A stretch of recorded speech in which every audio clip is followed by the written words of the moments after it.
3 months ago, I reviewed the Even Realities G2 and called them one of the most interesting smart glasses I'd used, and also one of the most frustrating. Navigation felt broken, the R1 ring was unreliable, the teleprompter kept glitching mid-sentence. Conversate was fun, but it felt more like a party trick than a feature I could actually rely on. And the newsfeed? Enjoyable, when it decided to actually load.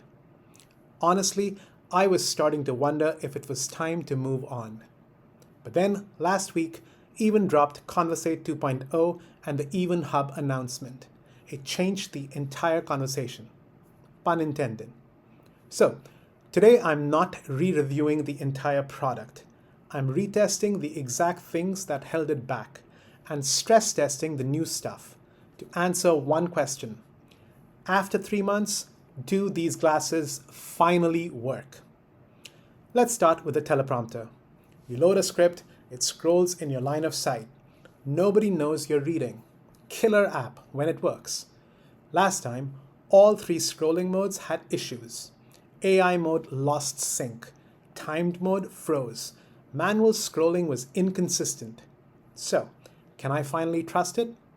I tested all 3 modes and I was pleasantly surprised. So, I will start with AI mode. All 3 had issues. AI mode lost sync and jumped ahead. Timed mode froze. Manual scrolling with the ring was inconsistent. Okay, there have been no glitches thus far. I am going off script now and saying things which are not on the script. The scrolling has paused. Now I will start reading again. So what I want to know now is not whether teleprompter is a cool idea. We already know this. What I want to know is whether I can finally trust it. Okay, now I'm going to test teleprompter using the ring to scroll. 3 months ago, I reviewed the Even Realities G2 and called them one of the most interesting smart glasses I'd used, and also one of the most frustrating. They all worked, not kind of worked, flawlessly. AI mode tracked my voice even when I paused or changed pace. Time scroll was smooth through a full script. Manual ring scroll was responsive every time. Nothing to report. Now, I've seen this before with the G2. A feature works, then a software update breaks it. So I can't promise this holds, but as of early April 2026, the teleprompter is fixed.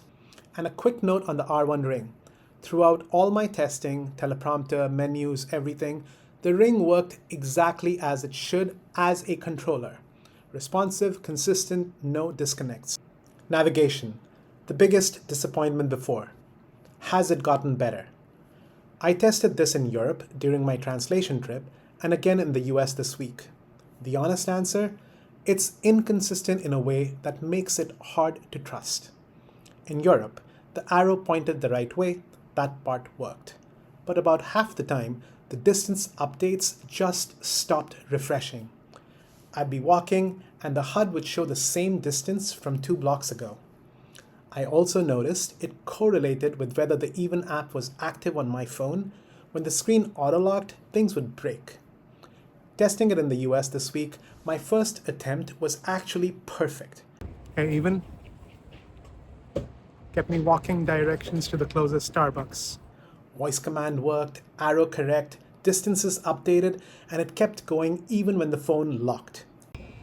As you can see, the app is not on. Real progress. But when I tried to run the same test again, voice command wouldn't launch navigation at all. Couldn't get it to start. So the best way I can describe navigation right now, when it works flawlessly. The problem is I can't make it work consistently, and if you can't rely on it every time, you're still reaching for your phone, which defeats the whole purpose. This still feels like an unfinished feature with a lot of unfulfilled potential. Okay, this is the big one. Conversate is the G2's real-time conversation assistant. Live captions, summaries, contextual suggestions, all in your lenses. 3 months ago, I called it a fun party trick that lacked the depth to be genuinely useful. Even clearly heard that from others too. Their CEO was quoted saying users wanted more context so the AI could understand them better. So Conversate 2.0 introduces prep notes. Before any meeting, you upload a document or notes from your phone. The classes surface relevant information in real time. They've also cleaned up the display so it's less cluttered. To stress test this, I played a dense finance video. The March Fed meeting analysis, full of acronyms, and ran 3 scenarios. First, I fed it only specific information, acronyms and data points. Second, broad context about the topic and sector with a few specific examples, but not everything. Third, both combined. In theory, test 3 should have been a home run. Inflation, you can we're at 3.0% core, inflation 2.8% headline. So we've been well above the 2%, that amount, whatever it is, 0.7, 0.8, we're a full percentage point above 2% for some time. None of the 3 failed, but none blew me away. Test 1 picked up several acronyms I fed it, and that's useful. When someone says CPI and a definition appears in your lens, that's helpful. But concepts that came up in the conversation that were clearly related to my context, it didn't latch onto those or explain them. Test 2 did fine, but missed specific terms. Makes sense, I guess. You can't expect it to define what you didn't give it. 15, would you say? So if my successor is not confirmed by the end. Okay, I'm going to pause it there. It has missed some obvious things. Test 3, the surprise. It wasn't dramatically better than Test 1.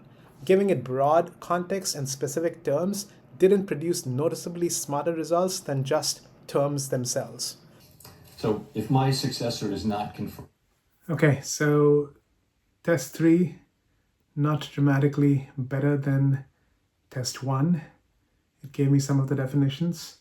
I was smiling in the middle of the test because someone called Chappelle said something and even thought that they were talking about the comedian or stand-up comic Dave Chappelle. So here's my honest take. Think of prep notes as a limited, invisible cheat sheet for your conversations, not an invisible, super smart LLM running in real time in the background.